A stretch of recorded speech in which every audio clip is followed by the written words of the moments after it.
All right, guys, we're just getting everything set up right now. Thank you for waiting. We'll be starting here in just a minute or two, so be right back.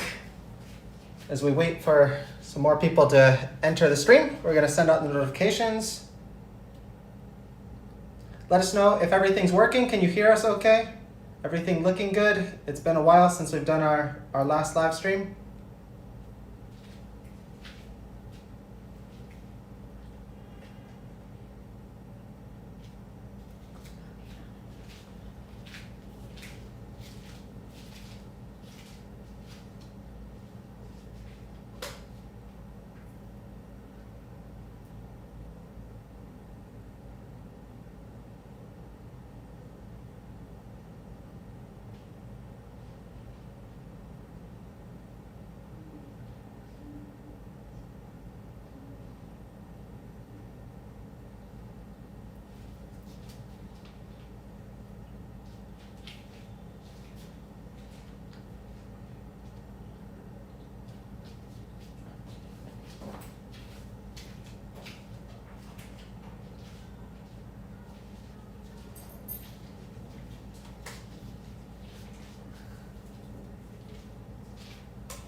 All right, guys, we're gonna get started here real soon. I'm gonna pull up the live stream on here so I can read the comments. And so we're here celebrating Thuong's birthday. Hi everyone. It's crazy to think another year has passed since our last live stream, which was Thuong's birthday live stream last year. So hey everyone, it's been a while. Hi. Let us know where you're watching from. Does everything sound good? Can you hear us okay? Does everything look good? We haven't done a live stream in a while, so we're a bit rusty right now. Okay. We've got the stream on here. We're watching your guys' comments, and yeah, we're gonna be celebrating Thuong's birthday together like usual. We want to talk about some of our upcoming travel plans for the summer and the near future. And also, we want to answer your questions. And yeah, it's been a while since we've done a live stream with everyone. And yeah, this is just a lot easier than filming a video and uploading it later. So this is real time. Thank you, Bradshaw Studio, for the super chat. And Thank you. yeah, Thuong will be answering some questions in English as well. She will, she'll usually read the super chat comments if you guys want to have her read your question. Otherwise, I'll mostly be reading them. So just quick shout out to some of the first few commenters.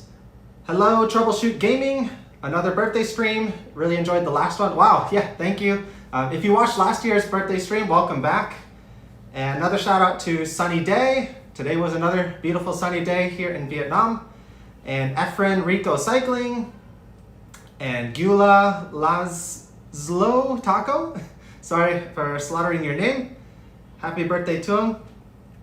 And yeah, from Jiao or Yao. Happy birthday. I remember last year, seems like yesterday. Yeah, it's been a quick year. It's been a crazy fast year. It's crazy to think it's been over a year since we moved here to Vietnam. So we moved here last April and now it's already like end of May. So it's over a year. Yeah. And 1 year, 1 month. 1 year, 1 month. Yeah. So do you guys know how old Thuong Tran is? Leave a comment down below if you know. I think she uploaded it on her social media. Yeah, on Facebook. But don't say it yet. We want to Yeah. see the comments to see if they're right. Yeah. And yeah, so let's see. What do you guys think? How old is Tuan-chan? And so other ways to say happy birthday, by the way. In Japanese, people usually say tanjobi omedetou, which means tanjobi is birthday and omedetou is congratulations. And in Vietnamese, what do you say? Chúc mừng sinh nhật. Chúc mừng sinh nhật. Yeah. Nhật is day. Day. Sinh nhật is birthday. Birthday. Yeah. Yeah. And chúc mừng is like happy. Congratulations. Congratulations. Yeah. Same as omedetou in Japanese. Okay. So Jotaro thinks she's 24.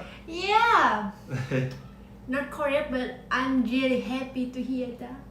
I'm 24 years old. 24 at heart. And your father Road says sweet 18. Oh, even younger. Yeah. Paul Thank you. guesses 25. Oh, Tomoko. Hey, Tomoko. Hi, Tomoko. Half of Tomoko's age. But Tomoko probably, if you guys know, Tomoko's another YouTuber, one of our friends over in Nagoya, Japan. And even if she's double Thuong's age, she's probably one of the most beautiful people for her age. So yeah, we really miss hanging out with you, Tomoko. Hope you're having a good time in Japan. If you want to learn Japanese, go check out her channel. And so we got some people watching from Singapore. We got to go back to Singapore. We had an awesome time there last year. And Phil, our closest guest, looks younger, but I think 30. Okay, so we've got 21, 25, 18, and 30. And the real answer is? 31. 31. Yeah. Yes. So 31 plus. 31 plus? Yeah. What is plus? This is yesterday, right? My birthday. Ah.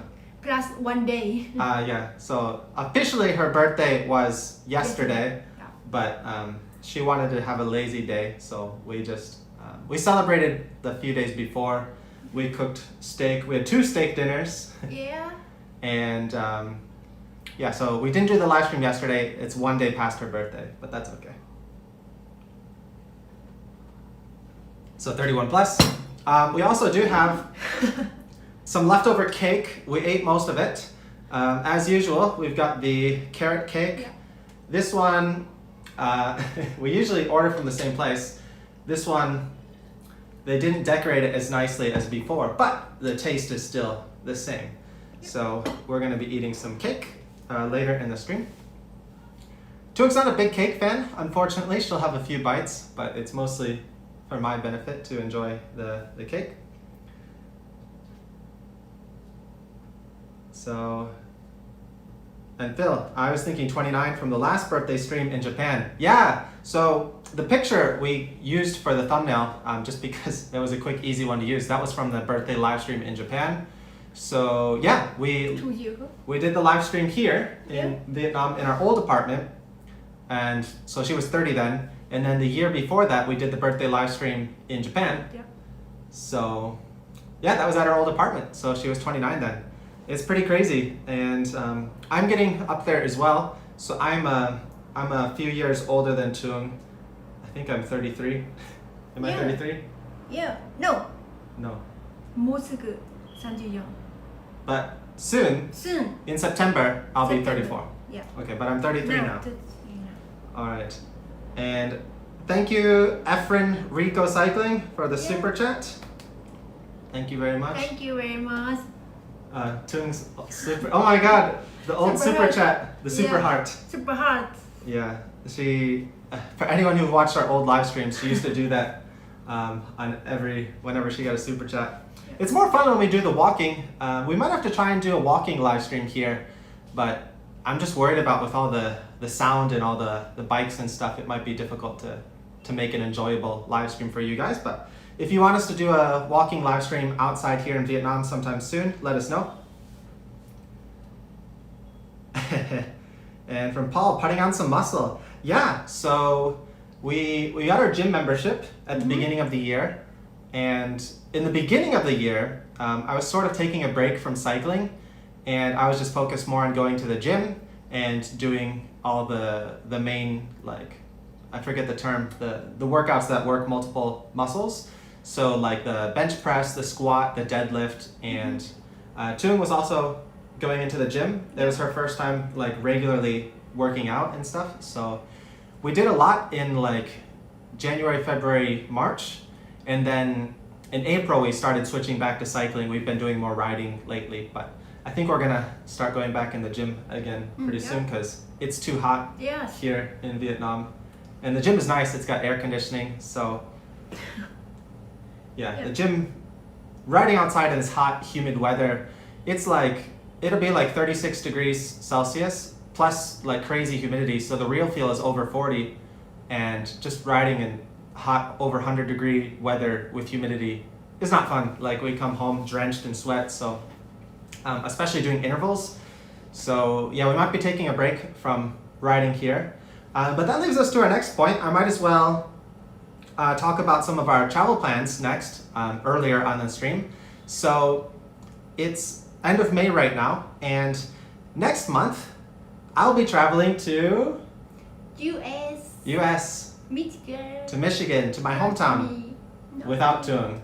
Without me. Yeah, so in our last video, we mentioned that we were planning a trip to Chiang Mai, Thailand, and we were hoping to go there at the end of this month, but unfortunately it just didn't work out. We were trying to work some things out with some other people and brands to collaborate some videos, but it just didn't work out with the timing, and also the weather there doesn't look that great right now. It's also really hot and humid, so we decided we're going to postpone the Chiang Mai trip.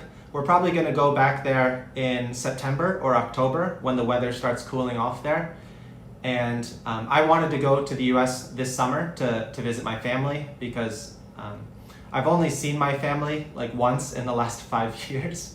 So, and that was unfortunately for a funeral last fall, winter, last November. So it wasn't under the best of circumstances, and I didn't get to see and spend as much time with people as I'd have liked. So I'll be going back home to Michigan for about 3 weeks in middle of June, so or early June, middle of June. So I'm really excited. I just booked my flight for that. And yeah, it wasn't too expensive. It was about $1,600, $1,700. I'll have a layover in Seoul going over to Detroit, and then coming back I have an extra layover, but it should be okay. And right now I'm just trying to work out logistics. So anyone who's in Michigan, in Southeast Michigan, around like Oakland County area, I'll be hopefully joining some local bike rides there, the Tuesday ride, and maybe some mountain bike rides. The problem is I'm trying to line up some bikes that I can use because I don't have any bikes back home right now. So I've got some e-bike reviews lined up, so I'll be testing out some e-bikes while I'm there, but I'm still debating right now if I should bring we've got our road bikes here. Michigan, it's not the greatest for road bike riding. It's better for gravel usually, but I'm debating, should I bring my road bike back, or should I just try and find something local that I can borrow? I'd rather do some dirt road riding, some mountain bike riding, so trying to figure that out. But yeah, I'll be in Michigan for most of June and pretty excited. So what is Thuong gonna do while I'm away? When cruise, he go back to Michigan. My mom, she come here, and I will introduce Dana to my mom. Travel with my mom.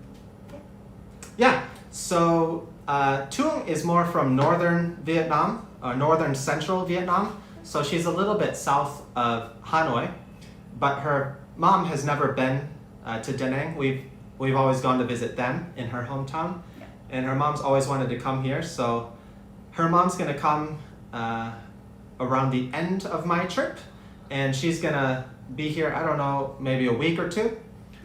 And so Thuong's gonna show her around Da Nang. They're gonna go cycling together on the folding bikes. Her mom likes casual cycling, so that should be nice. They're gonna go to the beach.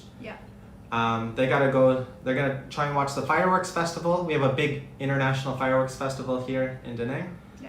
and hopefully she's still gonna be here when I come back from my Michigan trip, so we can spend a few days together when I'm back. I'm hoping they wait for me so we can go to Bana Hills, the amusement park together, but they might go without me, which is okay. I'll have to go again another time. But yeah, Bana Hills, a beautiful, amazing, one of the nicest places to go here in Da Nang. And it's crazy, we haven't gone there yet the last year, but we really should. And from Kula Say, we had a question. So yeah, we'll be answering some questions periodically. You can write them in, we'll try and get to them. And are you staying in Vietnam for good? No, we answered this in a recent video, I think, where we're talking about moving to the US. So we've actually started the green card application for Thuong. Yep. And so I'm a US citizen. We've been married for over 5 years. Yep. And unfortunately, the green card application just is really, really, really backlogged, and it takes a really long time to finish. So we officially submitted our application in February this year, and right now it's still saying our processing time for the first part of the application is another 8 months. Yep. So that's gonna be like January next year. And then after that, we don't know how long it takes to do the second part. We need to submit some more documents and schedule an interview. But hopefully the second part after that will be 3 to 5 months. Yeah. So we're hoping that she'll be able to move to the US next April, May, next summer. Next summer. If everything goes smoothly. In the meantime, we're not sure. We'll probably mostly be here in Vietnam. Definitely Thuong will be, but we're also possibly going to do some more traveling this summer and this fall, but use like Vietnam as our sort of home base that we can come back to, because we do want to go back to Chiang Mai. We do want to go to other places. The problem is Thuong can only go to certain places for a limited time because the Vietnamese passport is pretty weak. So we want to go back to Taiwan. We want to do the full cycling around Taiwan. We want to do the Taiwan KOM challenge, but I'm not sure if we have enough time because the whole island tour around Taiwan is almost about 2 weeks, so we'd be cutting it very tight. But we do want to do that, and we want to go back to some places. We want to go back to Singapore. We want to go to Philippines. We haven't gone there yet, so that's another video I was thinking to make soon. It's just the transition, the trade-off between like, for the last few months, we've been focusing on our fitness, like getting in good shape, and doing more cycling, going for KOMs. But at the sacrifice of that, when you're focused on a dedicated like training schedule, you're less motivated to like travel and get outside of your normal routine. So I think we're gonna try and break that up and focus more on enjoying this next year and doing more travel stuff and just tone down the training a little bit. So yeah. We're trying to figure that out. It's a struggle to balance between those two. But yeah, we're planning to move to the US. Yep.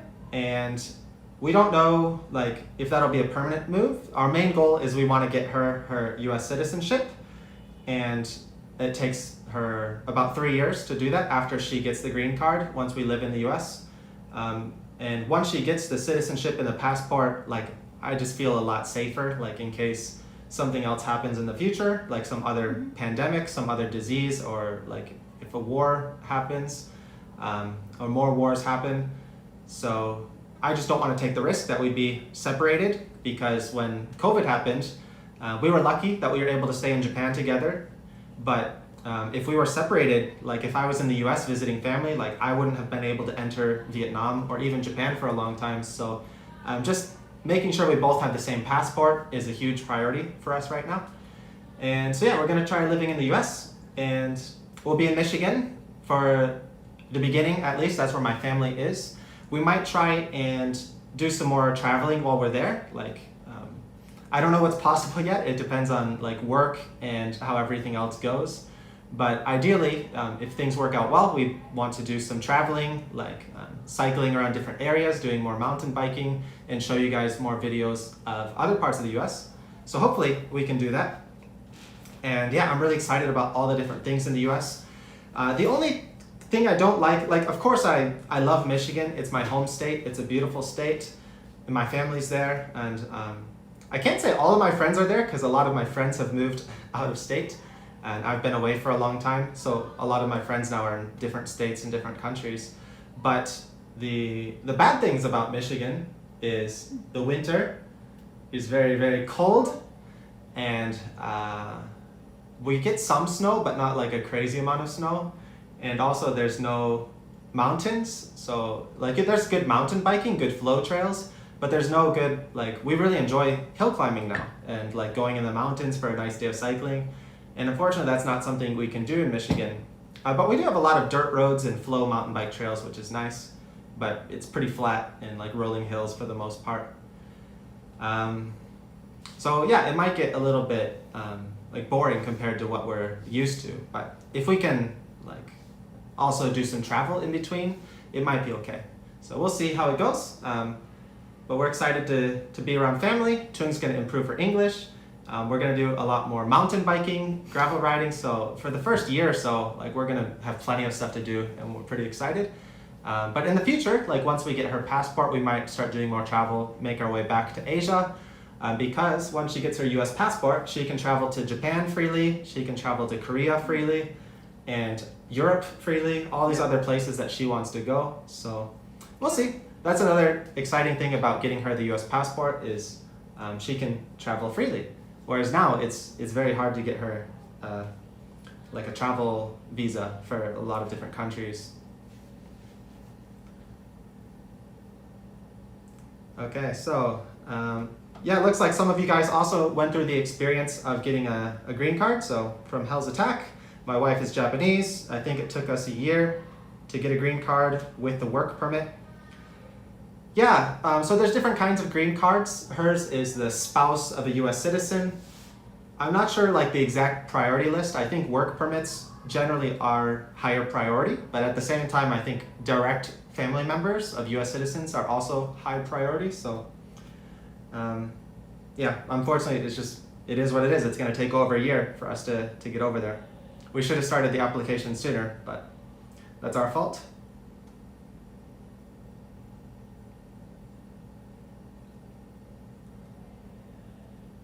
All right, another question from Roy L21. How did you meet Thuong?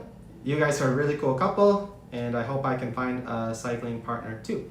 I actually made a whole video talking about how we met, so you can get a better story probably watching that video than what I can say like really quickly here in this live stream. So go check out that video. I think the title is How I Met My Wife in Japan. She's not Japanese. It's one of our more popular videos. But long story short, we met at our local Japanese class. Yeah. So we were both living in the same area in Japan. I was working as a teacher, she was working in a factory, and our local city had a volunteer group of Japanese teachers to teach Japanese to the local like foreign population because there's a lot of factory workers.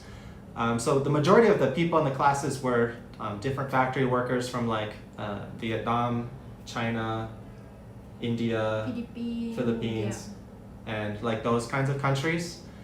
And there were very few like Western foreigners in there, like Americans. But it was a pretty exciting class. We had over 100 different people, so it broke up into different levels and different teachers.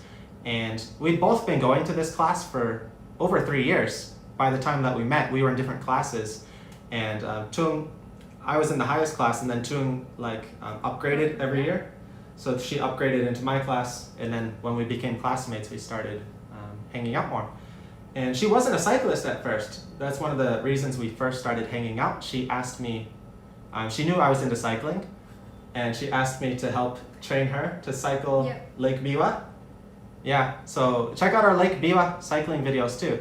That was her first big cycling challenge.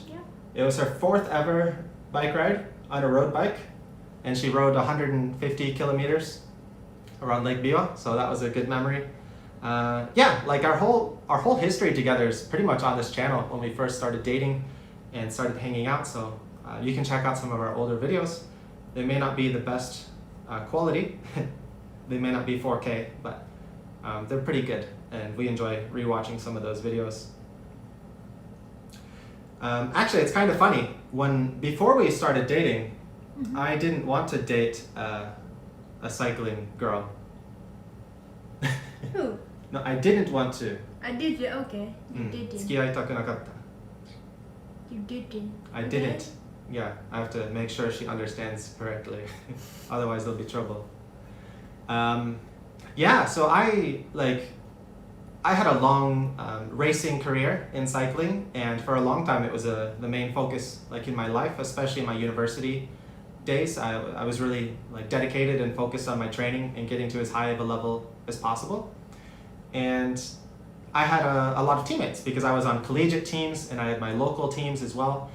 And I just didn't have the best impression of some of my female teammates. At least from a friendship wise it was fine, but it wasn't someone that I'd want to date. So I just kind of had a negative impression of not wanting to date, keeping cycling separate. Cycling is my passion, and I'll keep my whoever I'm dating, my romantic things separate. And so I never thought I'd date someone who was into cycling, and it was actually really nice, her being new to cycling, because she wasn't as overly competitive. Everything was new to her and exciting to her, and it also helped get me more into cycling in a different kind of way. When I was in Japan, I wasn't focused so much on competition. I was focused more on just enjoying cycling and doing rides for fun, traveling. So that was nice. It was kind of a natural thing that worked out and wasn't something that I was expecting. So I learned to enjoy cycling from a whole different way. There's so many different types of cycling, competitive cycling, touring cycling, bike commuting cycling. And when you're in a place like Japan, it's so scenic. So it's just, adventure riding is just so enjoyable there. Vietnam is also very scenic, but very loud. Yeah, very loud. So it's hard to enjoy, even if we have found some very nice places here actually though. We got to film some videos. We found a new beautiful valley with the river and mountains, and there's very few cars, so there are some nice places here. You can find them, but a lot of the main roads are just very busy and very loud. All right, I need more drink. I'm doing a lot of talking. Let's see, what does Thuong want to, let's see if Thuong can answer a question for Thuong.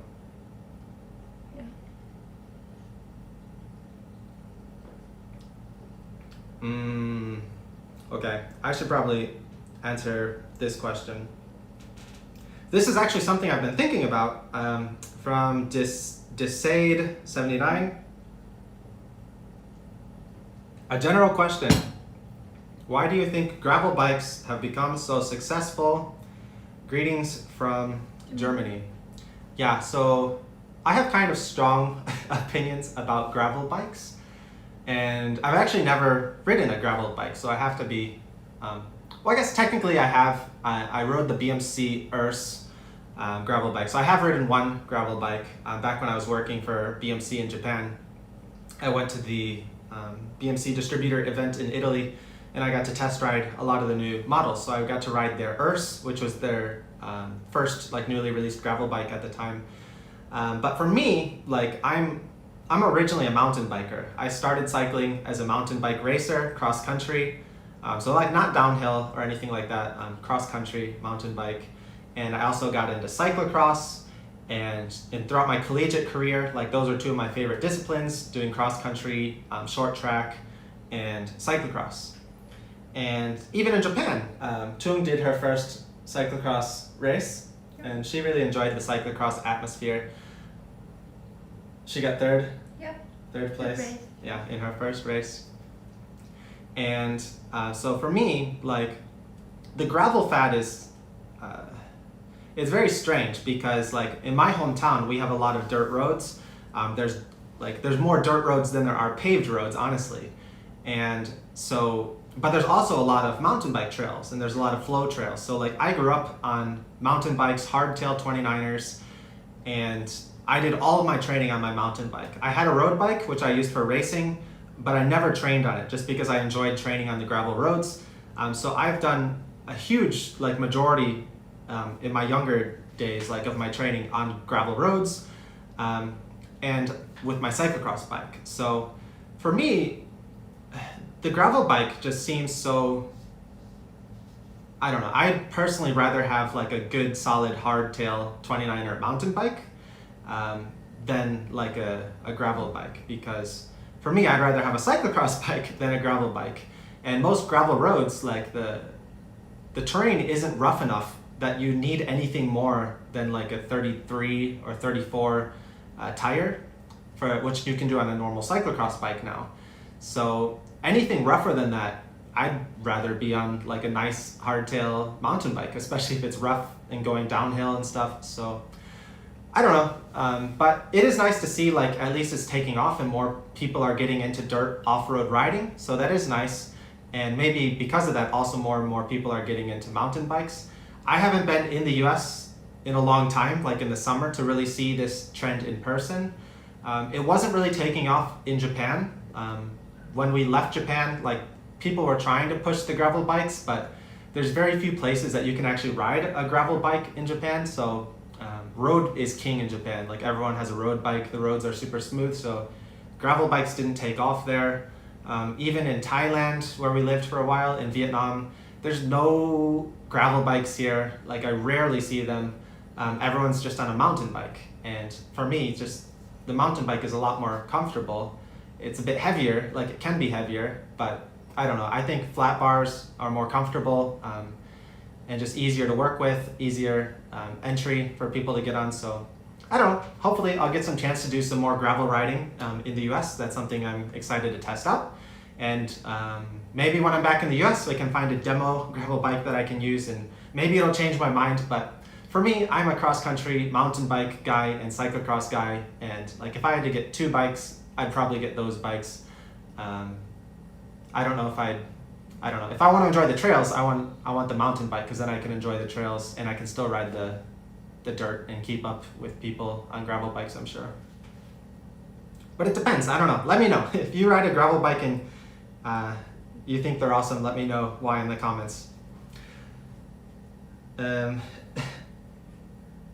Next one from Manuel. Possible BMX videos? Probably not. I've never really done too much BMX. A lot of my collegiate teammates were BMX riders, especially the mountain bike guys, the slalom guys, the downhill guys.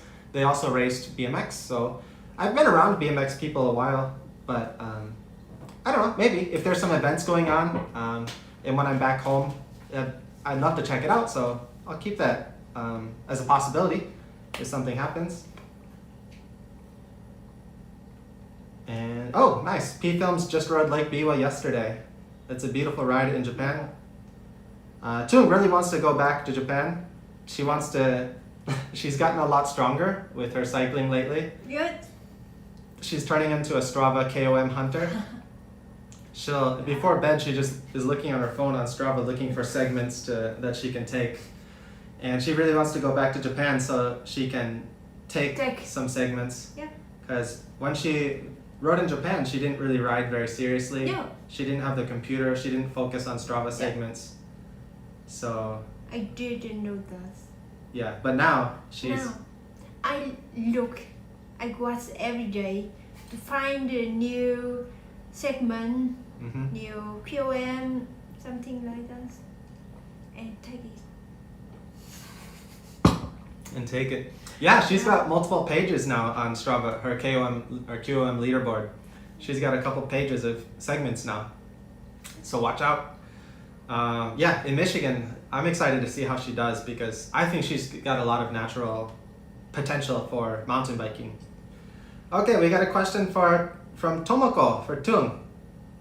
What is your favorite Vietnamese food? Vietnam Diori is Vietnamese food in Japanese. My favorite food is bánh mì, right? Now,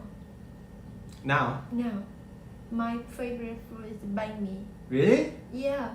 Why? Bánh mì is like the sandwich. Chicken, it's like a French baguette sandwich, like it's a sub kind of sandwich. Yes. 最近新しいメニュー出て、その味。In English. Yeah. recently we I eat a new flavor, beef cheese. So, Oh, okay. yeah, I like that so much. We have our, we sometimes order from the same like banh mi restaurant. Maybe we order from there about once a week. And they recently updated their menu. They got a new sandwich, which is the beef and cheese. It's like a cheeseburger inside of a French baguette. And it's pretty good. So that's Thuong's new favorite. Yeah, my favorite. She actually ate that before this live stream. Yeah, before my favorite food is bún chả Hà Nội. You remember that? Bún chả. Yeah. Yeah. It's a. Yeah, bún chả is probably one of my favorite top Vietnamese foods too. Yeah. I don't know how to explain it. It's just like it's a hot noodle soup, but you also eat it with fresh herbs. I don't know. They and there's like some pork, grilled some pork. Yeah. They grill pork and make a little sweet soup. Sweet hot soup. Sweet hot soup. They put the meat and they. And then you dip the noodles in. Yeah. And then you can also dip the vegetables in. Yeah. Yeah. Bún chả is probably bún chả and banh mi is probably my top two. It's easy to eat. Yes. Yeah. That's most important for me. Easy to eat. Very cheap. Very cheap. Yeah. Yeah, one banh mi sandwich is like maybe $2. You can get cheap ones for $1, but we like to get the premium ones for $2-3, and the ingredients are better, and it tastes a lot better. Same with bún chả, it's probably about $3 if you eat out. So that's a nice thing about Vietnam. You can eat out here very cheaply. We got another question for Thuong from P Films. Thuong, what was your favorite area to cycle in Japan? In Japan? My favorite place to cycle in Japan? Yeah, it's the first is Shimanami Kaido. Shimanami Kaido? Yeah. That time we did that, but is the weather still hot? Oh, not too hot. It's a little hot. A little hot, but the perfect screen, weather. Yeah, the screen so beautiful. Screen? Yeah, keski. Scenery. Scenery is so beautiful. Yeah. That's probably our longest video on YouTube actually. We filmed the whole ride. It's over 4 hours in 4K. The Shimanami Kaido, definitely the most scenic bike ride in one of the most scenic areas in Japan. And yeah, beautiful ride, beautiful video. Byoko Lake. Lake Biwa, Shimanami Kaido, and Norikura. Those are probably our top 3 most memorable rides. I want to go back to Norikura? Yeah. So Mount Norikura is it's the highest paved road in Japan. So Mount Fuji is the highest mountain that you can hike up, but Mount Norikura has the highest paved point that cars can go up. But they actually block the traffic to cars, so only buses go up, but they keep it open for road bikes. So, in the summer, it's a really popular spot for road bikes and for cycling training. So that was Thuong's first big hill climb. Yes. I don't remember. I think it's about 1,000 meters of climbing, or maybe a little less. But it's only a 5-6% average kind of climb. But at that time, she died. I died. She couldn't pedal anymore. She was throwing up. Yeah. But here we don't have anything as long, but we have 500, 600 meter climbs that average 10%. 10%. It's so much harder. And now a 5%, 6% climb for her is nothing. It's easy. Nothing easy. Yeah, so Haivan Pass here is a 5-6% climb. It's okay. It's very easy, 5-6%. And then Monkey Mountain is 10%, 11% average, and it's just torture. So she's ready to go back and improve all of her times. Yes. And another place, but the doorstep Chiang Mai. Doi Sutep? Yeah. Hill climb in Thailand? Yeah, I want to do that again. Yeah, that's probably one of the most famous climbs in Asia. We got to go back and do that this fall. Yeah. Okay, the next question is from Kulase. A question for Thuong. Do you prefer to ride road bikes or folding bikes? Road bike or folding bike? That's different, you know. Mm. The road bike like you Majimino rider. Serious ride? Yeah. You do training, yeah. But folding bike just a fun ride or go to somewhere to enjoy the ride. The speed is different, and I love both road bike and folding bike. Mm-hmm. But prepare I can't. できない。同じ違う。 Ah, だから she can't pick one. Yeah, I can pick one. Yeah, they're completely different purposes. Yeah. So the road bike is for training, For training and performance. Yeah. but the Folding folding bike, bike, the fun ride, and yeah, just for fun or for shopping. yeah, the different. Yeah. Road bike, not fun. Not fun. It's On- so only tired, serious ride. Yeah, training. Maybe I prefer road bike. Yeah. Yeah, I think I prefer road bike. Mm. Yeah, it's hard to choose one bike because every bike has a different purpose. Yeah. That's one thing I'm really excited about in the US is our bike collection is just going to explode. We're going to have to get road bike. I don't know, we might not get the road bike. We're going to get cyclocross bike, Yeah. mountain bike, Folding maybe folding bike. Maybe. We might bring our folding bikes with us, but e-bike. we don't have many places to ride them, but we can use them for traveling. We gotta get the track bike for the velodrome. Mm-hmm. We gotta get the fat bike for the winter riding. Yep. And we gotta get the single speed, the grocery bike. We gotta get a lot of bikes in Michigan. So, yeah.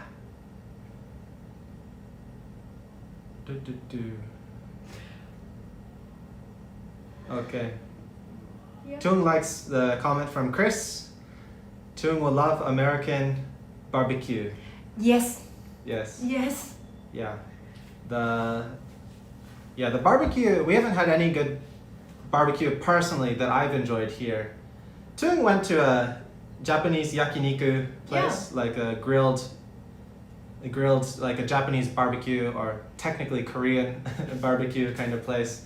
But I don't know. I'm not a big fan of Japanese yakiniku or Korean barbecue just because they don't really season the meat. You just fry it in front of you and dip it in the sauce. I like American barbecue because I don't know, it just has more flavor and like the meat cuts are a bit thicker, and I'm American, so of course I enjoy my own food. So she's very excited to eat some American Yeah. barbecue. All right. Oh, and thank you, Chris. Not only did she like your question, but thank you for the super chat. Thuong, well, let's have Thuong read. Okay. Happy birthday. お誕生日おめでとう. I have loved following your Journeys. journeys together. I remember when Thuong hit the hill. I now she's a cycling beast. Beast. Beast. What's beast? What's a good translation for beast in Japanese? Beast is like very strong monster, but in good meaning. Okay. Yeah, beast Okay. like 強い、めっちゃ強い、化け物ほど強い。I remember when I got a equivalent and a people, a person, I don't remember, I'm sorry, I don't remember the name, but he writes, Cruz, you make the monster. Monster. Yeah. Tell everyone. Yeah. Say that. You remember that? Someone commented on her Strava Yeah. recently, like when she took a KOM, Yeah. they're like, oh, Cruz has turned you into a monster. So she Yes. really laughed when she read that comment. The mad. Yeah. The mad. Because I tried very hard like the first few years we were together. Like she liked cycling. We did the adventure rides together, cycling to Osaka, cycling Lake Yeah. Biwa. But she didn't enjoy the competitive rides. I tried doing some training, like we go to Morikoro Park cycling course, and we try to do training, like try and improve her time, but once it become painful, like when she had to do a long climb, it was painful, and she didn't enjoy that. Yeah. But if it's just going casual, like zone 2, she's fine, she enjoys it. But now, like she knows how to push through the pain, and she can do zone 2 up some of the climbs now. So yeah, she's completely different than before. Cycling beast. That is the reason I want to back to Japan, to Chiang Mai. Yeah. All right, going back, another question from Tanner's Random Stuff. Do you think you'll ever want to have a home in Vietnam when you're more settled in the USA? Vietnamで家建てたい欲しい? No. No. So I think even if we decide to settle in the US long term, I think we'll still definitely be coming back to Vietnam every once in a while, depending on how like expensive it is in our travel schedule. But like Michigan winters like really suck. So I wouldn't mind coming back here in the winters because the winter temperatures are really nice, especially like February, March, April in Da Nang is very, very nice. And in Michigan, it's not very good. But I don't know, I wouldn't want to own a house in Vietnam because so technically Vietnam is like a communist country, and ownership rights are not as protected or as strong here, especially for foreigners. Like she might be able to buy something, but technically you don't really own the land, like you're leasing the land from the government.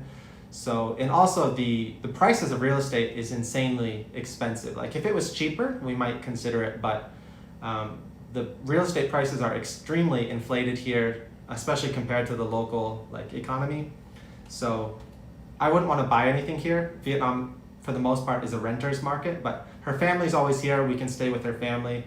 I don't know if we'd want to like bother investing in a house here, but we wouldn't mind spending some of our winters here. The summer is too hot. No, thank you. We don't want to be here in the summer. Which one? Okay. Oh, we got a comment from, what is this, Vietnam and Beyond. Hey, I'm in Da Nang and in Hyori. Hey, that's our old apartment. Yep. Originally from Ohio. That's right next to Michigan. Glad you all are doing well. We love listening to Eli the Bike Guy. Are you still in touch with them? Yeah, so we actually celebrated their birthdays together. Yep. So Eli and Thuong, their birthday are very close. Yeah. Yeah. May.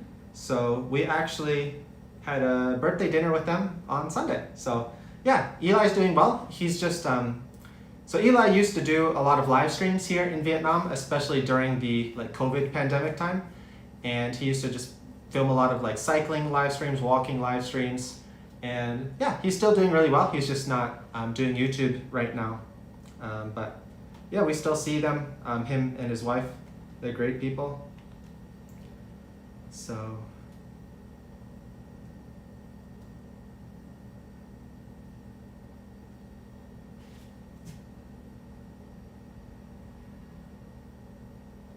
Okay, next question from Roberto. Any wish on your birthday? Do you have any wish? No. No? I want to eat steak. Yeah, I ate steak. Mm. Yeah, it's finished. Yeah. Birthday. So she wanted steak, and so I cooked a steak dinner. No. I cooked the steak. No, me. No, I cooked the I steak. cook. You just did the last 1%. The last. You did Last last time. 1%. No, first time I did. Oh, okay. First time you Yes. you did. Yes. You made. Yeah. And I cooked it like medium rare, but she doesn't like any blood, so when I cooked it, she just fried it a little bit longer to get some of the blood out. But, so anyway, we had a steak dinner, which I cooked, and then the like next day, she's like, Yeah. I want steak again. This is my birthday. so What do you want to do? Okay, She just wants eat steak, multiple steak meals. So that's what she wants. And now she's happy. She's got her steak. Yeah. We've got some cake left over. Just a little bit left. Yeah, she doesn't need too much. Just some steak and she's good. Steak and bikes.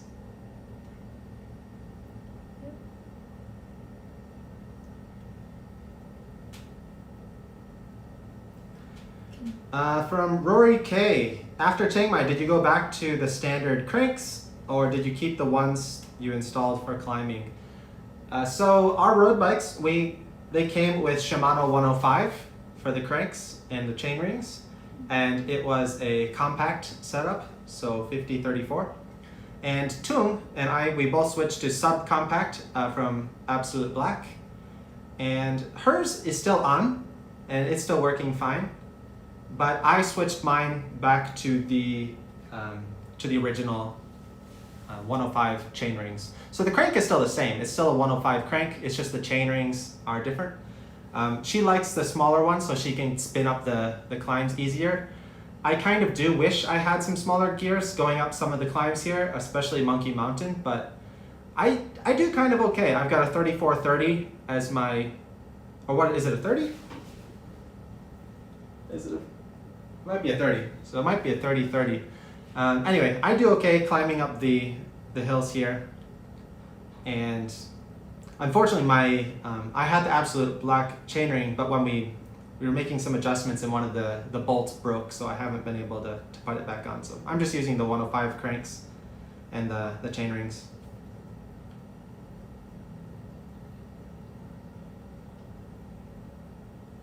Yeah, okay, Tomoko, thanks. So beast is kemono in Japanese. Yeah, I know that's the literal translation of beast, but beast in English has like if you use it a certain way, it means like someone who's like too strong in an athletic competition. I am cycling beast. Cycling beast, so it just means you're like very, very, like you're strong as a monster. So it's more of a compliment when you use it that way. But kemono in Japanese is usually not like I don't think it's used the same way in Japanese. It's not a good word like you say, Tomoko. Yushi, what is that? Courage and warrior?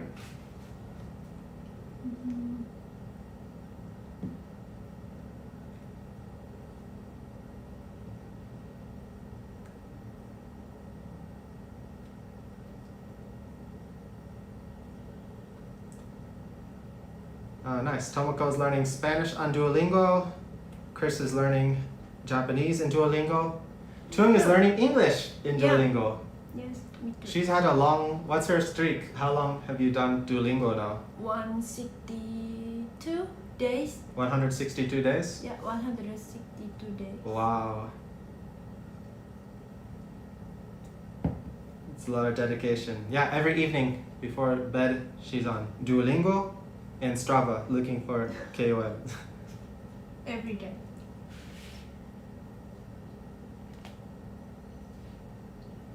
Thuong is Yushi.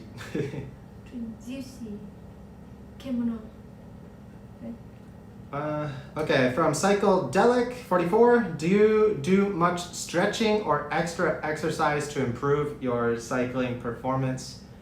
No, we really should. We don't do any stretching. Sometimes I use like a leg roller. If I do like a really hard lactic kind of workout, I'll use my leg roller to just work on my thighs and quads and hamstrings. But yeah, we don't do many stretches. Maybe like sometimes before bed we do a little light stretching, but that's about it. And I also do some squat workout in the gym. So we do try and improve our power that way. And but yeah, most of our training is just on the bike, like doing intervals or doing hard efforts on climbs, and yeah, just mostly cycling. But some more gym lately.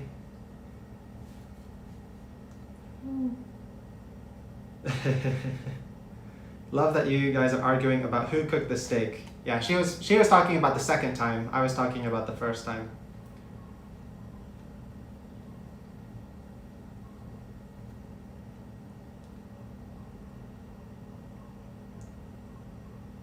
right. Oh, thank you, Jotaro, for the super chat. Thank you. That's the cake super chat. So I think that means we gotta have some cake. How long have we been streaming? We've been streaming for almost an hour. Okay. So yeah, it's cake time. For anyone new, happy birthday, Thuong. We're not gonna sing. Unless Thuong wants to sing. Sing to me. Happy birthday to you. Happy birthday to you. Happy birthday, dear Thuong-chan. Happy birthday to you. Carrot cake. Anyone know how to say carrot in Vietnamese? Caro. Yep. Caro. It's very easy. Mmm. Sweet. Sweet carrot cake. Happy life. Happy life. Yep. Steak, beef and cheese by me. Yep. Carrot cake. Yep. Mmm. Mmm. Mmm. Sweet. We ride our bikes so we can eat more food. And we eat more food so we ride our bikes more.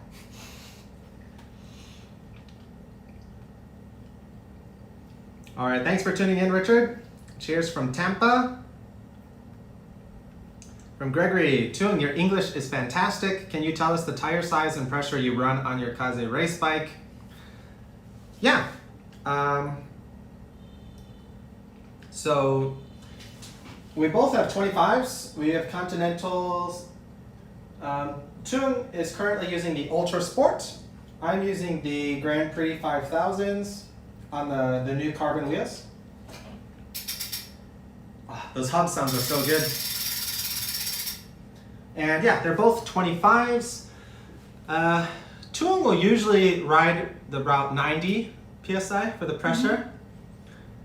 But if we're doing like if I'm doing like a KOM attempt, like a hill climb, I'll go high on the PSI. I'll probably do like 120. But if we're just doing like casual, like longer training ride, I'll probably be about 100. Say 100, 120 for me, and then Thuong usually 90, maybe a little higher if she's doing a KOM effort. And oishi so from Craig. Oishi so, it means looks delicious.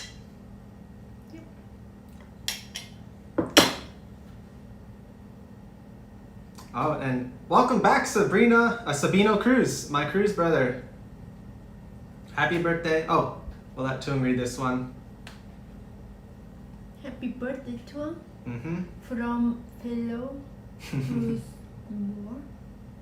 From fellow cruises, more Cruise more. cake. What fellow? Fellow is like same. Okay. まあ同じクルーズ他のクルーズたちから Okay. まあクルーズたちの仲間みたいな。 Thank you. Yes. More cake. More cake? Oh, she'll eat the carrot. Right. We got the little carrot icing. This is my favorite cake shop. Mm. Right? Our This is the favorite best cake shop in Da Nang, Vietnam, by far. The local cake shops here No. is all the same. It's very cheap, like white powder, like cake powder, cheap icing, and like the same kind of decoration. It's not good. We've tried it a few times, but this shop, it's more of like they make Western style cakes. They're thicker, they're heavier. Probably not. Well, neither are going to be healthy, but this tastes like a legitimate carrot cake. It was pretty expensive. The whole cake was about 400,000 Vietnamese dong, so about $20, which I don't know by US standards, but like getting a whole carrot cake for about $20 doesn't seem too bad. But yeah. Is carrot cake your favorite? It's my favorite. I think it's one of Thuong's favorites, but I don't think she's had many good cakes. Yeah. She liked the vanilla strawberry cake in Japan. Mm-hmm. This one, but there's other cakes I want to introduce her to, but they're hard to get here, so we don't have many options. This is probably the best one that she's had so far. And hey Trixie. Tracy, okay. Yeah. Nice to see all of our old live stream people here. So let's have Thuong read this one. Happy birthday, Thuong. I hope your day is filled Filled with love, rich food, and QMs. Yes. QMs. QMs. QMs. Multiple. Okay. Thank you. Yeah. Now my life is a happy life. Happy life. Yeah, happy life. Every day. Every day. Happy life. Yeah, every day happy life. Hunt ride on Strava. Eat delicious food. Yes. Yeah. Film video. Yeah. Yeah. No worry. Simple something that Simple life now. simple. Yeah.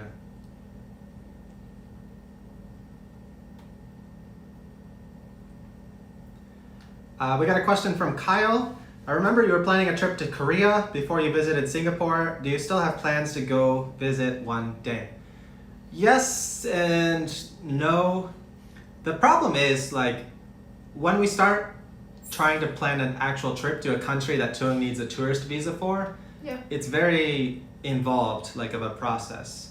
We need, like, bank statements, we need to have an itinerary of our plan, like what we're doing, where we're gonna go, like receipts of all this stuff. And this goes like against our travel style. We like to be a lot more spontaneous. We don't like to have a like exact set plan.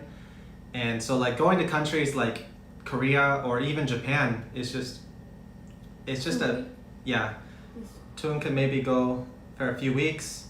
And like technically you could maybe go longer, but you need to have the exact itinerary of what you're doing each day, and like you need to actually go to the embassy to do the application, and it's a big hassle, and it's just almost not worth it. It's unfortunate because we do want to go, but that's another reason why we're prioritizing getting her US passport, and hopefully we can travel more in the future once she gets that. But in the near future, I'm not sure if we'll be able to go to Korea.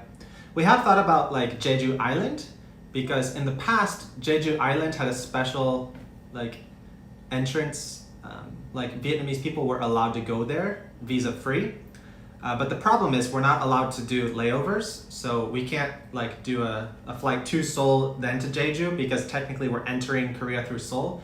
So we need a direct flight to Jeju Island, and I'm not sure how we're going to do that yet, but that might be a possibility. We might go to Jeju Island if we can figure out a good way to do it.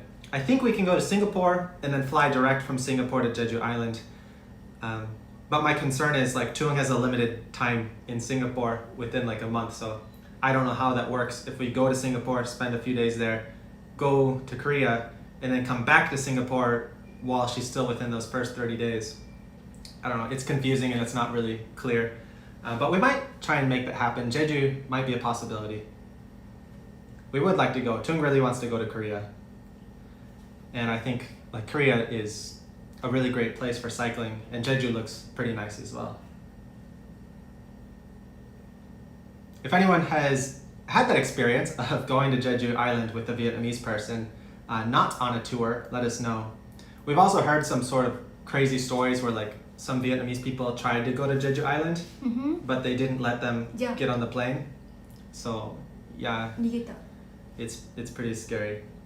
We don't want, I'm always terrified whenever we travel.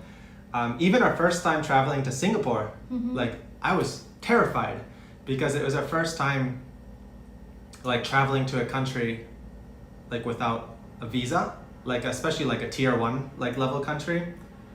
And like, cause she's always like, she's Vietnamese, so like they don't let her in the country as easily. And every time we go somewhere, it's like a worry. Like we go to Taiwan, oh, is it gonna be okay? We go to Thailand, oh, is it gonna be okay? And then she just walked into Singapore, no problem. No problem. Yeah, so that was nice. That was really like relieving feeling.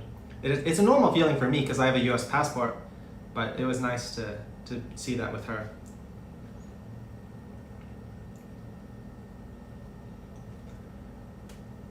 Oh, carrot cake is different in Singapore. We'll have to try it the next time we go. Yeah, this is definitely like Western style carrot cake.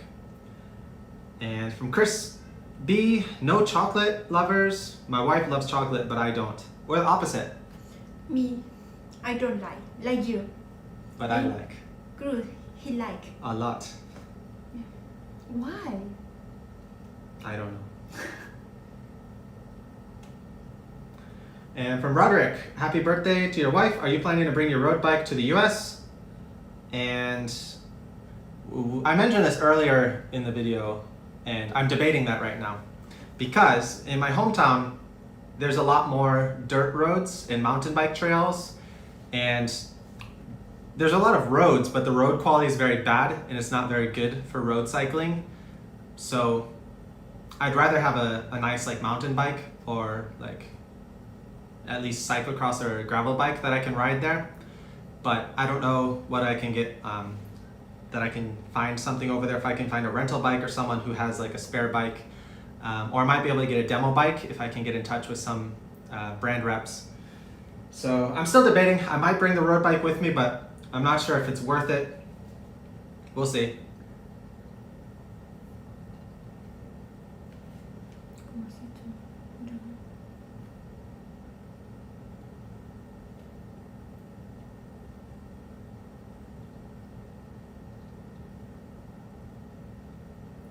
And from Boom Shakalaka, nice to see you again. Yeah, it's a long time to hear you. Yeah, it's nice to see a lot of our the people that were commenting in our older live streams. So good morning from San Francisco, California. Have you given any thought to work here in the US once you're here? Yes, I think about this every day, and I don't have a clear answer right now on what we're going to do. It's really hard to make a plan, not knowing the exact time that we're able to move there. We're hoping to move there next summer, but we don't know. That's only if everything goes smoothly. I'm possibly gonna move a few months earlier if I find like a certain career or job that I want to pursue, but I don't know. I really don't know what I want to do right now. I'm trying to think like what would be most ideal.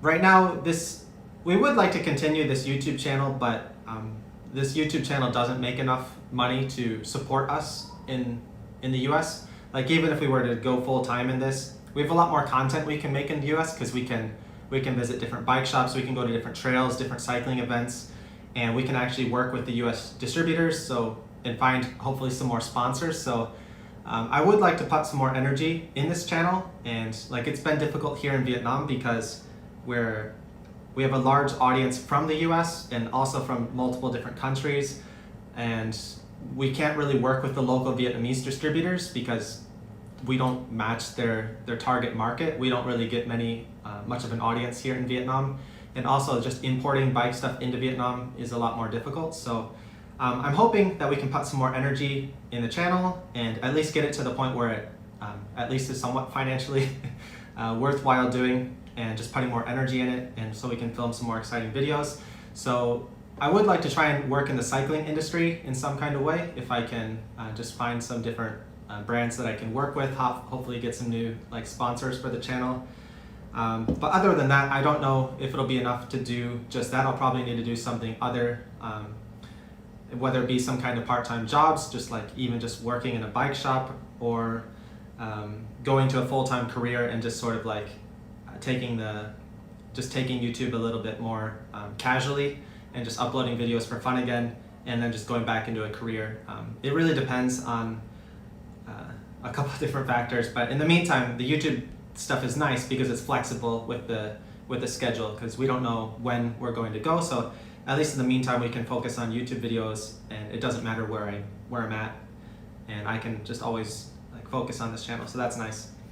But yeah, I'll be keeping my eye out for jobs in the cycling industry. That would be great. I'd love to be in some kind of job where I can help promote cycling. I don't know what jobs are available because I don't, there's not many good cycling jobs available, unfortunately, I don't think. A lot of them, like there's a lot of stuff like mechanic jobs available, sales clerks, like jobs available, but those are good temporarily. They'll help get your foot in the door. So maybe I'll consider that. But like anything like higher level where you can actually like build a career and like support a family long term, there's very few opportunities with that. But we're gonna keep our options open and hopefully find something. An option Thuong has considered. What do you want to do in the U.S.? Make my garden. Make my garden. There's no money. How do you want to make money in the U.S.? I create a new channel. Mm-hmm. To garden channel, something like that. Just YouTube? Just YouTube. Gardening channel? Gardening channel, and it's a life in US. So it's a Vietnamese and Vietnamese American channel talking couple, about yeah. life in the US. Yeah. Yeah. And But you also wanted to maybe do a different job or start a company. before I have a lot of idea to work in America, like dog worker, like Dog walker. nail, Nail salon? nail salon, Yeah. or I guess nail salon is like the most popular job or that Vietnamese people do in the US, and they make good money. yeah, and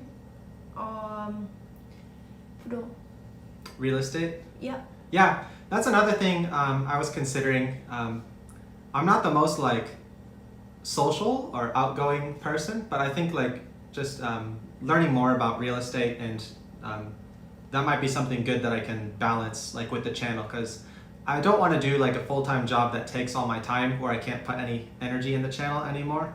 But maybe real estate is one of those things where you can be flexible with multiple things. So focus some energy in real estate and focus some energy on the channel. Maybe get into like some property management was another idea I was considering, because I want to do stuff that like Thuong can also help out with. So like Thuong's really good with like she has the barrier of not being a fluent English speaker, so she doesn't have a college degree, so she's mostly going to be able to do like physical labor kind of jobs. So like she could work at we got an Amazon warehouse. yeah, It's not the greatest job, but at least it pays like a decent salary, and she can make some money, and it's not like too difficult of work. We can do like landscaping, like cutting yards, yeah, doing the snow removal, and those are jobs that like she likes physical labor, but she also likes being social. So like where she can like talk to people. So she really enjoyed the factory job in Japan because she can just do the factory line stuff and talk to her friends. So we'll see. Like it'll be nice, even if Thuong just finds like a minimum wage job where she can learn, maybe working in a restaurant. yeah. Let's go in order.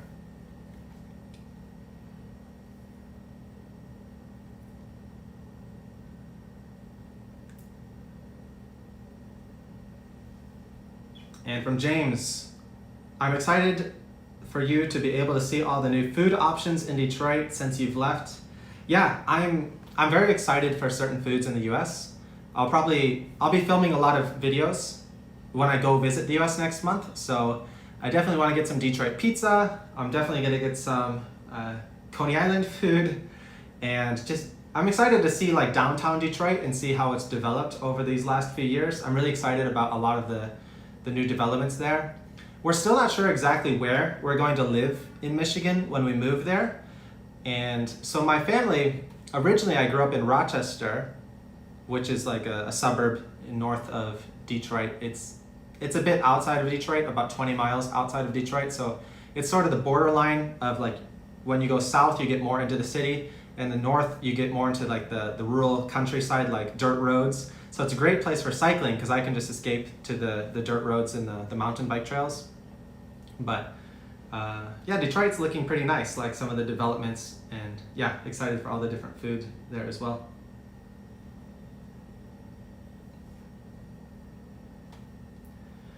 And from Chris, I think you would love Italy when you get that passport.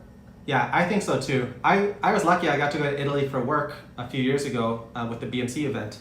But yeah, Thuong would love it. It's a lot of good food, and yeah, a lot of good food.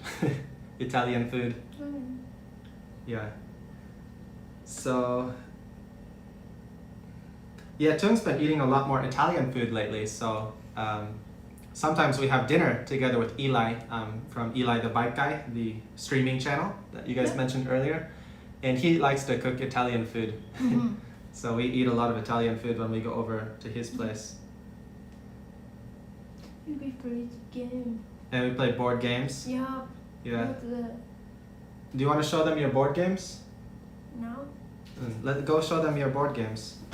My favorite game. Yeah. And from Vicarious Walker, have you seen Nini Jang's Jeju cycling trip? I saw one of the videos from that series. I haven't watched them all yet, so I'm definitely going to try watching those to get some more reference points. I was pretty excited when she uploaded those. And from Ken, to my understanding, Jeju is visa-free. Yes, so they paused that during the pandemic. I believe they turned it back to visa-free again. The problem is we need a direct entrance point to Jeju. We can't enter Korea through Seoul. We have to go direct to Jeju. So I think we have to first enter like Singapore or a different country and then go from a different country into Jeju, and we can't go anywhere else in Korea. But hopefully that'll work. I think it's maybe 2 weeks for Jeju, or how long is it? 2 weeks. 2 weeks? Yes. Yeah. Okay, so these are Thuong's board games. Yes. What board games do we have? Marvel. This one. We have Splendor, No? Marvel Edition. Yes. This is a fun game. Yes. Simple card game. Yes. The photo game. This is one reason I want to go to America, US. You know. Mm. I love to play board game. And board game in America so popular, right? Everyone know that, you know, right? Mm-hmm. But in Vietnam, not too much is little people know board game. Mm-hmm. Yeah. Catan, Settlers of Catan, Yeah. and Seven Wonders. Seven Wonders. Yeah. So we've only got 3 games in our collection right now, but yeah, we'd like to meet with some of our friends every week and play some board games. And that'll be something nice that we can do in the US, because there's a lot of people that are into board games there. Yeah. And it's great for her improving her English too. It's a fun way. Next question from Mal Content. Have you considered riding gravel or doing gravel races in the USA?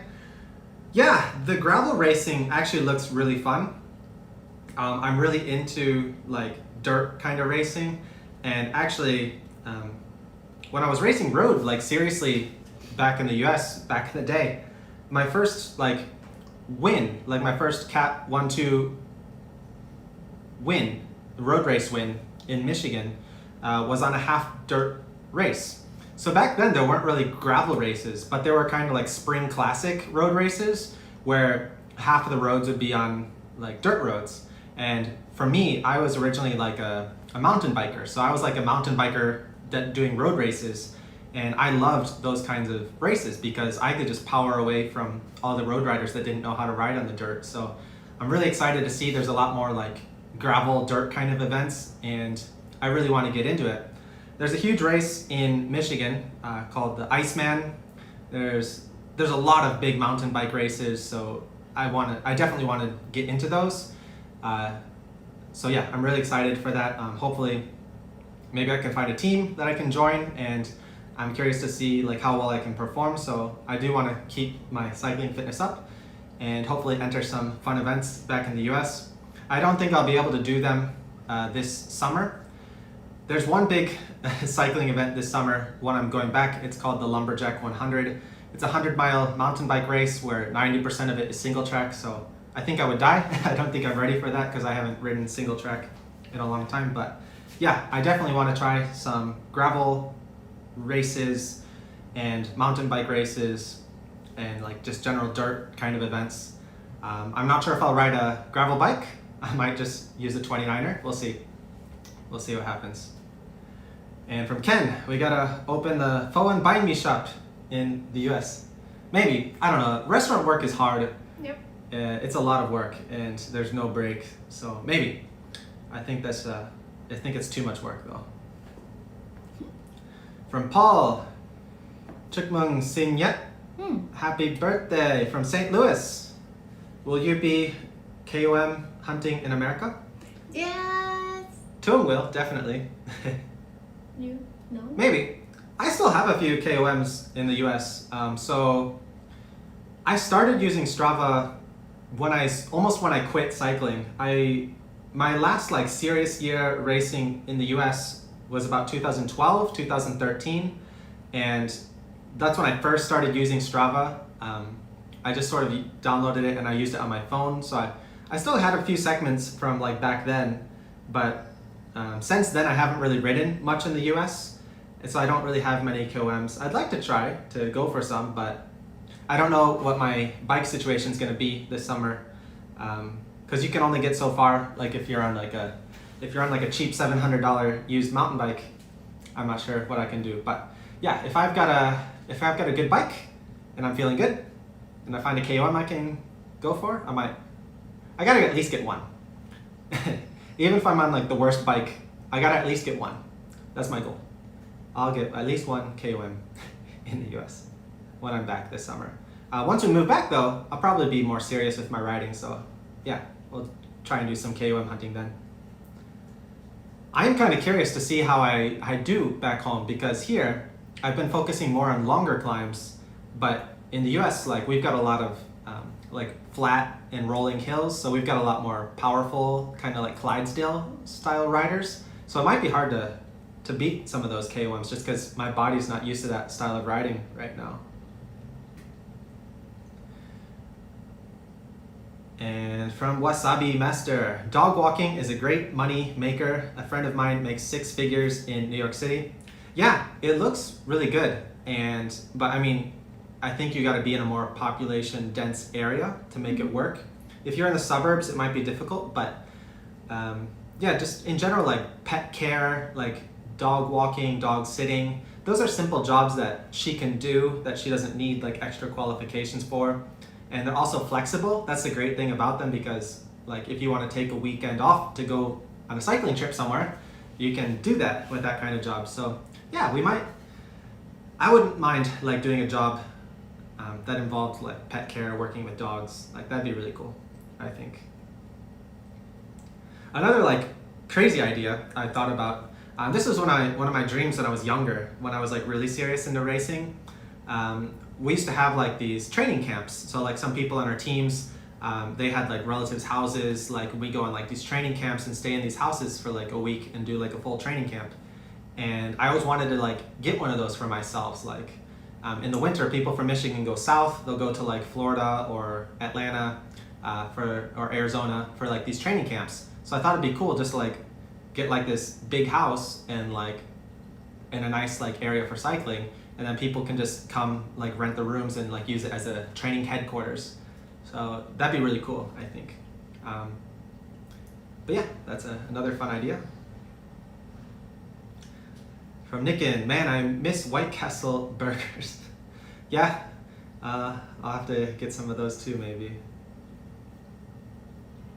And from James, can you visit Toronto when you guys move back to Michigan? Probably, yeah. Toronto's a fun city. It's in Canada, right? In Canada, yeah. Yeah, my new friend just follow Instagram. She live in Toronto? Yeah. Okay. Thuong has a new friend in Toronto, so we might have to go. And thank you, John Michael, for the super chat. Thank you. Thank you. Happy birthday. Thuong. But everyone always. Yeah. No, my name. Do you want more cake? No. No, it's One more bite? No, sweet.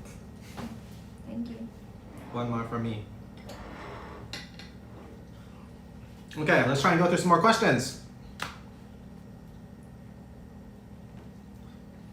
From Grab Adventures. Happy birthday. My wife and I are recent subscribers from Singapore. We discovered the joys of cycling as a couple, watching the both of you, although we started late, as we are in our late 50s. That's the great thing about cycling, is you can continue it at pretty much every age. So yeah, you got a late start, but better late than never, and glad that you guys are able to enjoy doing that together. We had a lot of fun cycling in Singapore, so, and that's great that you have someone to do it with together. So that's awesome. From Gordo Gambler, there's free houses in Detroit. It's not as good as it, not good, good's not the right word to use, but there's not as many free houses anymore. A lot of the good quality or better quality ones have been taken up. The prices are increasing, and I don't know, Detroit seems like it's got a lot of potential. That's another exciting thing. Like, I don't know, I'm excited to go check out Detroit to see how it's changed over the last like 7 years that I've been gone, and just see the different types of development. I think in the right neighborhood, I wouldn't mind even moving to downtown Detroit or somewhere near downtown Detroit, just because they got a velodrome and they got Belle Isle, which is great for cycling. So yeah, 2 great cycling locations. Yeah, I don't know how bad the crime is now, but I've heard it's been getting better.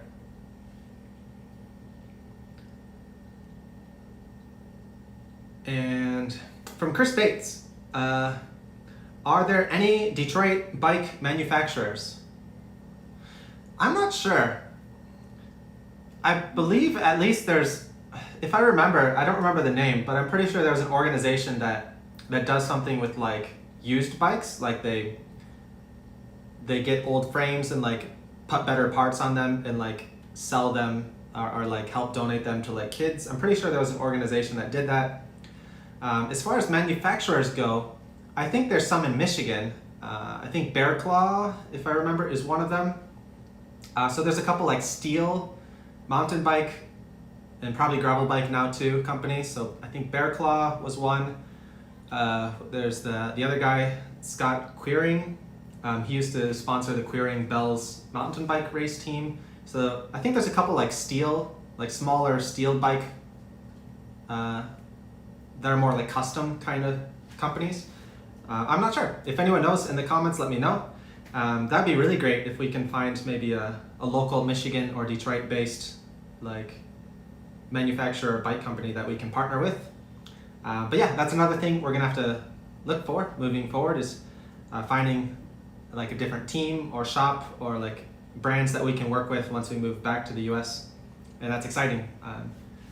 Yeah, we'll be in a place where we can actually like work with the distribution companies. It's so difficult here in Vietnam, especially with our audience not matching. And next one from James. Midtown, North End are really good places to live in the city itself right now, and it's easy to get to Belle Isle for training. That's great. I really want to try doing some riding in Detroit when I'm back. I'll probably have to do a ride. I'll be staying up in like Rochester, maybe Lake Orion or Waterford area, but I wanna do a ride down to Detroit and check it out. I haven't been to Belle Isle in a while, so yeah, I want to do some city cycling to see how it's going. I hear they're developing like a whole like cycling ring around the city too, which is exciting to see.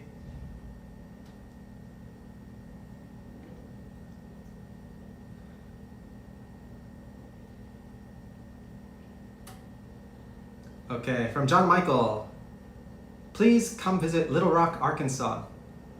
I think I may have been there. Or no, I did the Joe Martin stage race in my last like serious year of cycling, like 2012, 2013. It's very, very far away, Arkansas. Yeah. It's in center of America. Okay. Yeah. And maybe, I don't know, the cycling was nice there. That was in, I think, Fayetteville, if I remember correctly. But yeah, not sure if we'll be going to Arkansas anytime soon, but maybe. We do want to do some more road trips. Have we done the pandemic board game? I don't think so, but I've heard good things about it. I don't think we've tried that one yet.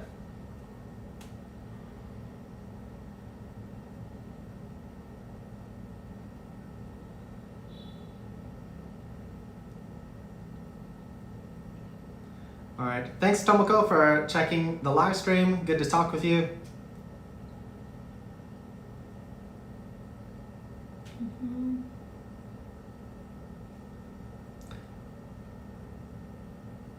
And from Manfred, do you guys have any plans with kids? Where would you raise them? Honestly, we're not sure right now. Our first priority is just getting to the US. Raising them that's another thing we really struggled with, especially when we were living back in Japan, because like there's the different language issues. Like we use Japanese as our common language, and like she's Vietnamese and English, so like there'd be 3 different languages we need to work around. And yeah, I don't know. With all I don't want to get like political, or well, this isn't really political, but the reality is there's a lot of school shootings in the U.S. and mass shootings in the U.S. So that'd be terrifying for me as a parent, having to know like there's a possibility, even no matter how small it is, that they'd have to deal with that. So I don't know if I'd want, even if we had kids in the U.S., I don't know if I'd want them to go to public schools, unfortunately, just because of that risk.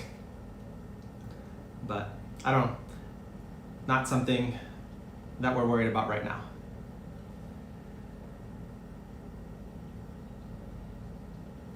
And from Keith, you want to read that one to him? What? I'll eat some cake. Wait. Kids? This one. This is? Mm-hmm. Amazon will be a great place for Thuong to work. Mm-hmm. Great benefits. Mm-hmm. Benefits. Don't stop the channel. You guys are my favorites and good. Love to see Thuong's reaction to the American lifestyle.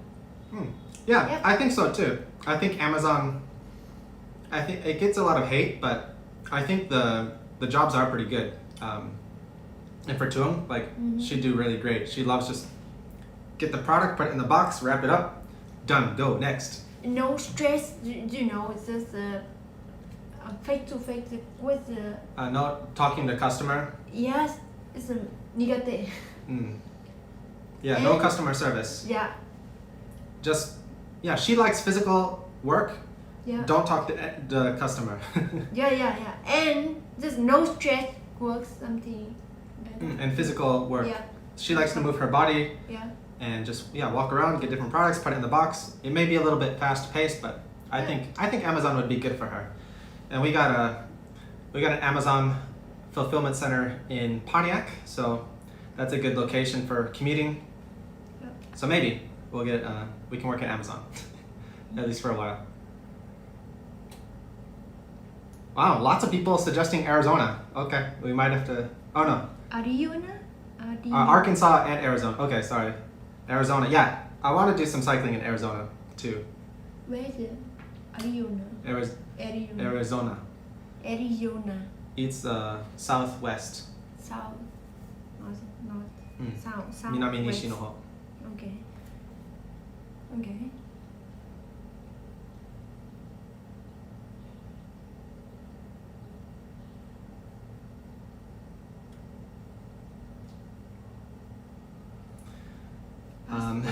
From Chris, will you take Thuong to a baseball game?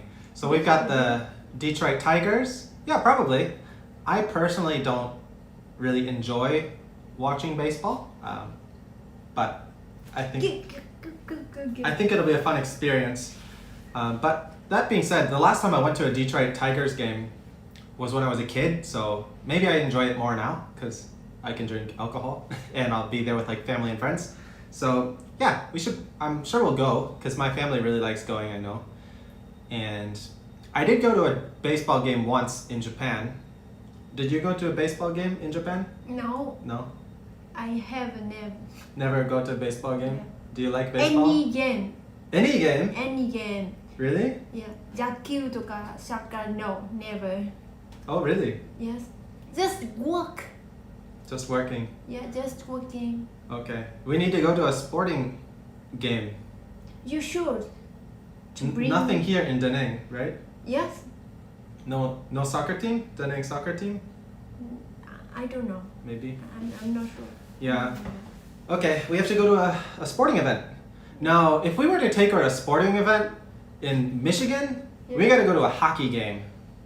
What's a hockey game? Hockey, ice hockey. Kayla no musuko ga yatteru. Right. Yeah, like this. Yeah. This その冷たいのアイス On ice. yeah. Okay, Yeah. okay. Yeah, hockey games are fun. Hockey game, okay. Yeah, and it's especially in Detroit, it'll be good, I think.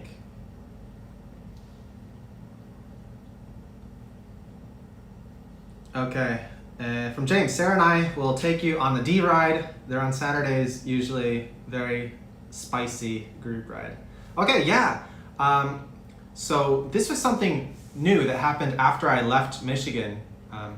There weren't many Detroit, like, at least with the faster riders. Like, there were always like some Detroit rides with like the just more casual touring kind of groups. But lately, I've seen like more pictures and stuff on Facebook where the racer guys are doing like these Detroit rides, and they're getting bigger, and like it's been really exciting. I saw the pictures, so I definitely want to do one of the Detroit rides. So yeah, I'll be in touch and hopefully find a bike that I can use. Are those are people on all kind of bikes there? Like, would a mountain bike be okay, or would a road bike be better? What do you think? From Kevin, the DeQuinder Cut is a nice bike path in downtown Detroit. Yeah, I want to check that out too. One of the new bike paths there that they're expanding, I hear. From Chris, there's a lot of Vietnamese in Arkansas. After 1974, many refugees came to the Fort Smith in Arkansas. Oh, interesting. Good to know. What? I didn't know that. What? My first impression of Arkansas was Arkansas is like a center of America, Manaka. Okay. So when I went there for the Joe Martin stage race, like for the first time, my first impression was like, I don't know, the local population didn't seem very diverse. Like, I'm used to diverse areas. Like, I'm from Detroit, Metro Detroit area, St. Louis, Metro St. Louis area. So there's always been like a large diversity of like different kinds of people. Like, yeah, African Americans, Asians, Indians, Middle Eastern, but when I went to Arkansas, it was like there's so many white people, and I'm white, so, but it was kind of, I don't know if that was not a very accurate representation of all of Arkansas. Maybe it was just the town that we went to, but I was just like, I've never seen like so many just only white people. That was my first kind of impression there. So that's good to hear that they have a large Vietnamese population. I didn't know about that.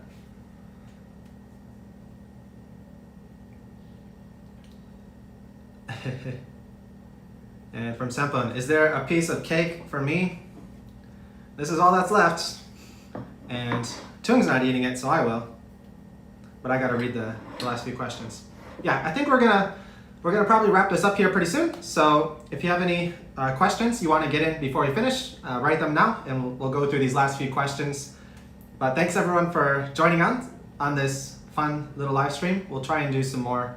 Hopefully it won't be another year before the next live stream. But it was nice catching up with all of you guys.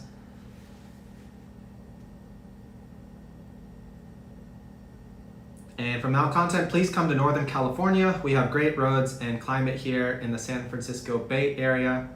Yeah, one summer I did some training my friend was going to UC Berkeley, so I stayed with them for a few weeks, and I did some training there, and oh my God, the riding out there was just amazing.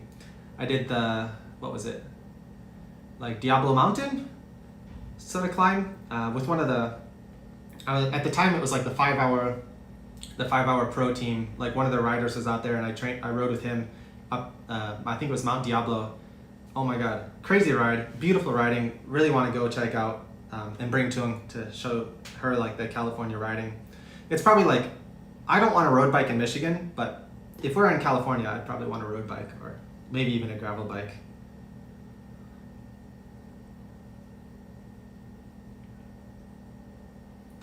Okay, thanks James. For the D rides, definitely road bikes. It averages 20 plus usually. Okay, so it's a pretty decent pace.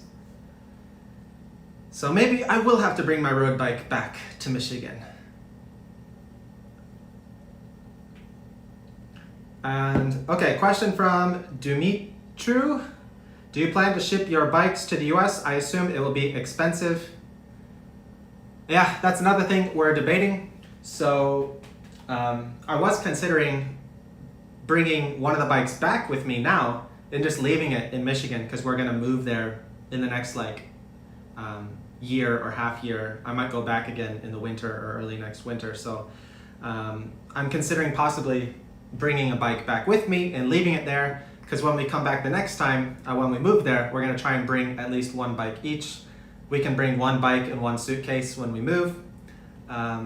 Otherwise, I think we're just gonna probably sell everything here or like leave it in her family's house.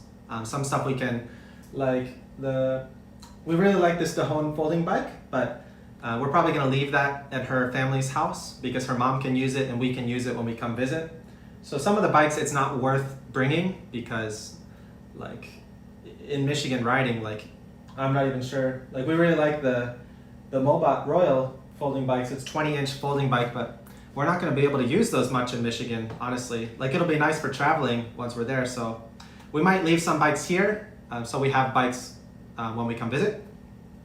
And yeah, I might bring some now and like leave them there. I'm even considering leaving my road bike there, and then for the rest of this year just focus more on like touring rides, maybe get like a touring bike, like a cheap like maybe Giant or Trek touring bike, and then we can focus on more like fun adventure rides here because I want to do more. I want to try and prioritize more like adventures and like bike packing or bike touring trips rather than training. And I feel like having my road bike here, I always want to focus on training, but our time here is now limited, so we should, I think not having the road bike here will actually make us want to do more adventure rides. And so I might bring my road bike back and leave it in Michigan and it'll wait for me there. So we'll see. That's one thing I'm considering. But yeah, if we try and ship all the bikes there, it'll be so expensive, it's probably not worth it.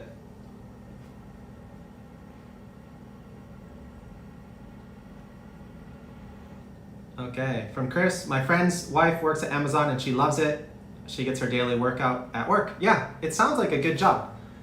So we might seriously consider working at Amazon because yeah, I think it's a good workout and I like that kind of like just physical work, not having to talk to too many people, and the instructions are clear what you need to do. So as long as you can keep up with the physical demands, I think it's probably okay. And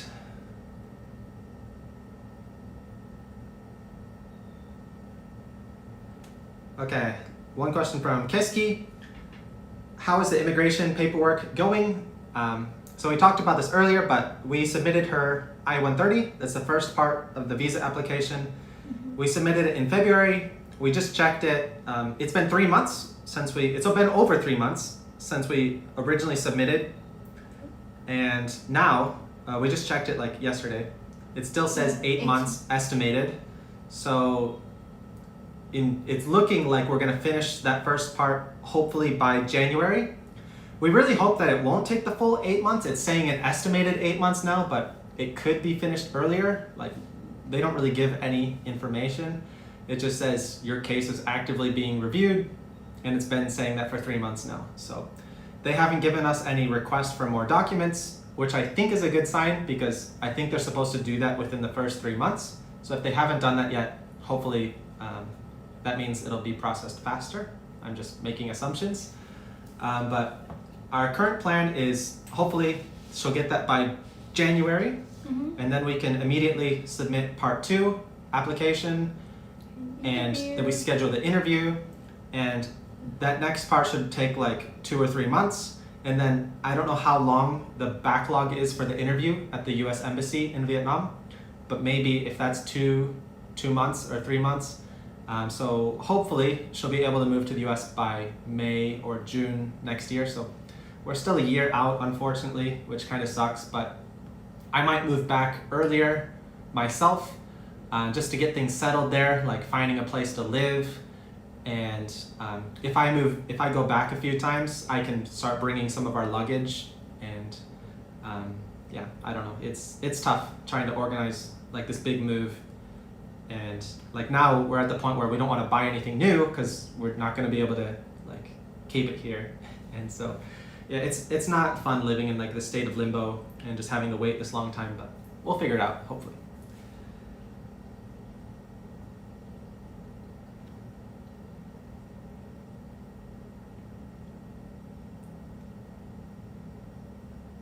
All right, yeah. Thank you all for your birthday wishes. And more streams. We'll try and do some more live streams, maybe some walking streams outside. I don't know if we'll do them on this channel though, because like Thuong's channel is starting to do better again, her walking channel. So we might do some of the streams on her channel because it makes more sense if we do a walking stream. So if you haven't checked Thuong's channel yet, make sure you're subscribed. What is it? Vietnam Travel Guide? Yes. Yeah. Guide. That's her channel. It's usually linked in our other videos. It's probably not in this video, but in all our normal videos, there'll be a link. And okay. So last question, guy with socks, doing the Shimanami Kaido in mid-June. Have you all done it? Any suggestions? Not only have we done it, we filmed a video of the entire Shimanami Kaido. So go check out our channels. You can search Shimanami Kaido. We have a 4-hour video of the entire route. So I think that should help you if you have any questions.